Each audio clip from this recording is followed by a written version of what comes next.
this just may be the craziest dive watch you've seen. But even crazier, it was first made in 1961. Let's get into it!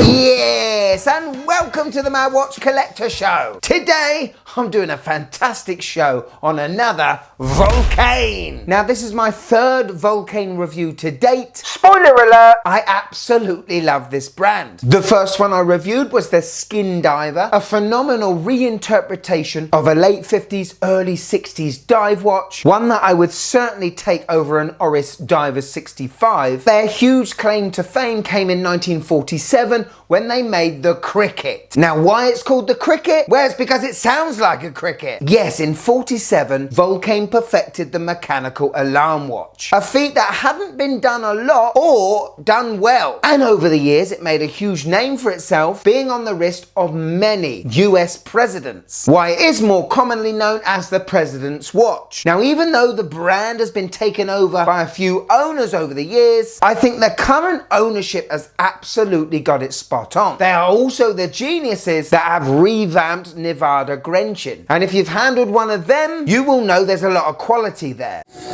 Their phenomenal in-house caliber V10 mechanical movement with the twin barrels is an absolute thing of beauty just to look at. And today, well, I'm going to show it off again, because Vulcain have been very kind enough to send in what only can be described as just a mad dive watch. The madder thing is, it was first designed in 1961. Yes, with the help of 3 keen divers, stroke physicists, stroke scientists, stroke filmmaker. Anyway, I'm very delighted to have it on the show today to show you. Even though it looks nothing like any other dive watch out there, it still looks pretty cool. Anyway, I'm going to show you the watch, tell you my thoughts on it at the end, give you my wife's first opinion of the watch as well. Stick around for that, and let's have some Vulcain fun. Are you Vulcain ready? Let's go. So, ladies and gentlemen, here is the Cricket Nautical Heritage. Look at this beast! And I say beast, this watch is almost a like-for-like size to the original back in 61, and it is not tiny. But doesn't this look cool? It reminds me of something that would be worn on, I don't know, Lost in Space, or even Star Trek maybe, or even something from the new series Fallout. It's got 50s in it, it's got 60s in it, it's got a lot of numbers. First impressions, absolutely mental, but I'm digging it. Quick spec check. So the case is 42 millimeters in diameter, which for back in 1961 is, well, it's cray-cray. I mean, you were being laughed on the street for wearing a 37 millimeter. Wearing this, crikey, you may have been shunned. But it was a proper tool to be worn over top of a diver's suit. So the big specs continue, 51 lug to lug. It's 16.6 millimeters thick, and that is a huge thank you to the, wow, I mean, I've seen domed sapphires in my time, but nothing, literally nothing beats that. Absolutely brilliant. The distortion around the outside of the dial is great, considering it is sapphire and not acrylic, as the original would have been. But wow, I mean, that's a thing of beauty in itself. And we've got a 22 millimeter lug width. So, strong, solid dimensions. This watch is going to have a lot of presence on all wrists. I may be sized out, which is a big shame, because I really want to wear this watch. We'll see what it looks like at the end. We got a pusher for the mechanical alarm at 2 o'clock. We got a crown at 3 o'clock for the time, and we've got a crown just above the 4 o'clock, which moves the inner rotating decompression table. Yeah, there is a lot to take in, and I'm still taking it in as we speak. Now, the 3 o'clock crown is not screw-in, nor is the pusher, but the crown just above the 4 is screw-in. You don't want to get your decompression time askew with when you're underwater. And with a screw-down case back, this watch is actually 300 meters water resistant, which is pretty darn special, isn't it? For a watch that looks that vintage, you'd have thought it was splash-proof only. And onto that case back, oh, for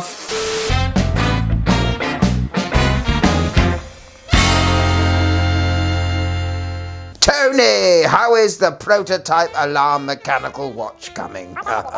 What do you mean it's a load of rubbish? We've already sold 50. Let me listen to the alarm.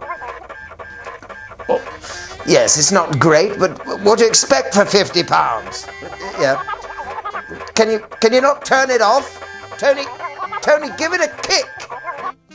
Oh, that's better. What did you do? Throw it in the bin? What the? And welcome to another episode of the Design House. And today, an absolutely exquisite thing from Vulcain. Let's take a look. Oh, I feel like I need to be in a dark room alone with this beauty. Twin barrels, sapphire display, showing off the exquisite mechanics, jewels, springs and wheels. It's enough to make you go a bit tizzy.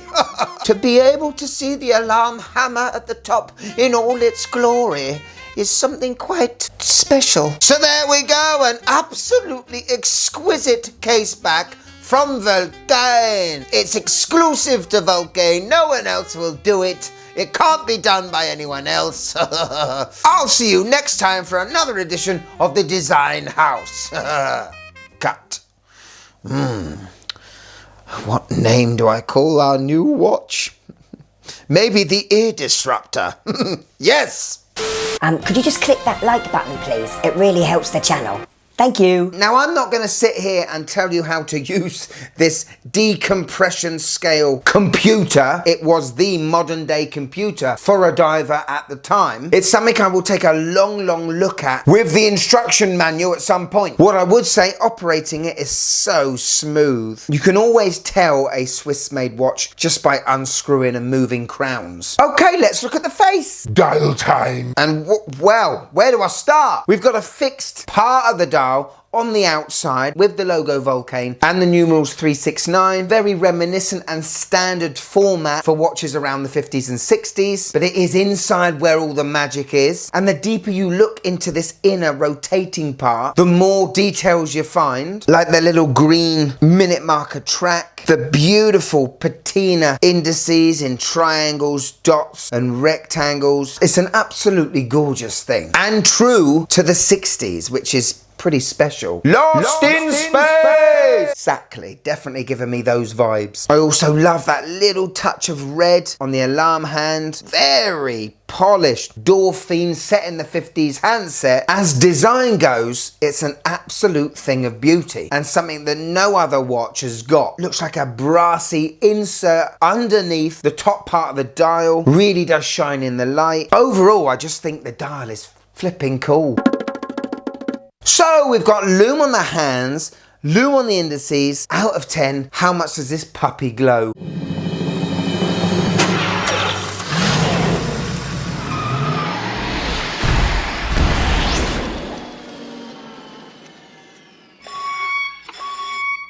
Yeah, glow is not this watch's asset. Those poor divers under the water in the 60s, Haynes Kenner, when he was 200 meters plus down under, wouldn't have had a very glowy sight. That being said, the Lume on his would have been radium, so maybe a bit more radioactive glow for him. Personally, I wish the outside part of the dial was lumed, the 369, and even possibly the Vulcain logo. That would have been cool as well. But I understand this watch is being true to the original, and if it didn't have it back then, well, it's not got it now.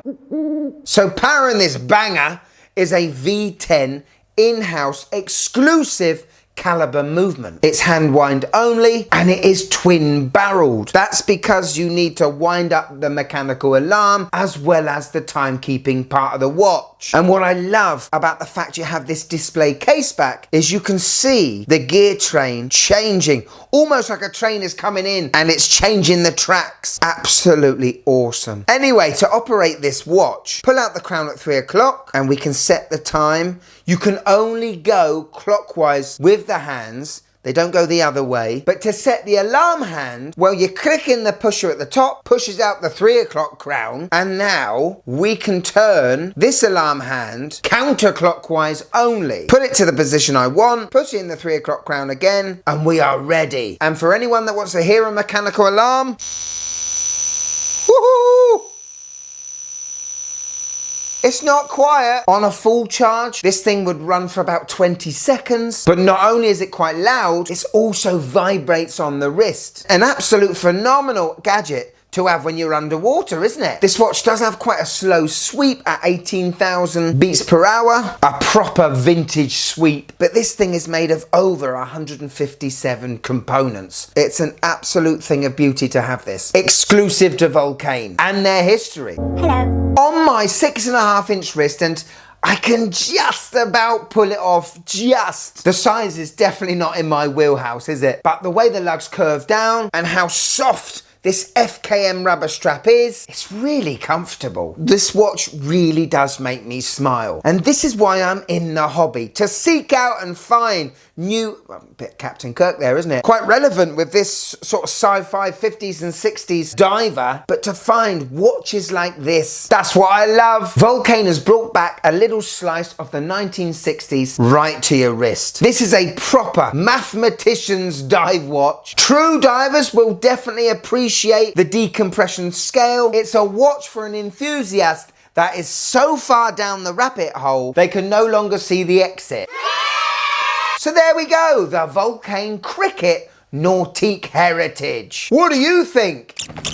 I mean, first of all, what an absolutely just special thing to still be made. You gotta give Vulcain props for that. Where Rolex, Blancpain and everyone else were doing dive time bezels, a couple of mathematician boffs were doing a far different concept, which obviously made sense to the likes of Haynes Keller. I'm a huge fan of the brand history and how important the caliber V10 was for not only this brand, but for the watch world. It's definitely not subtle, and it doesn't care that it's not subtle.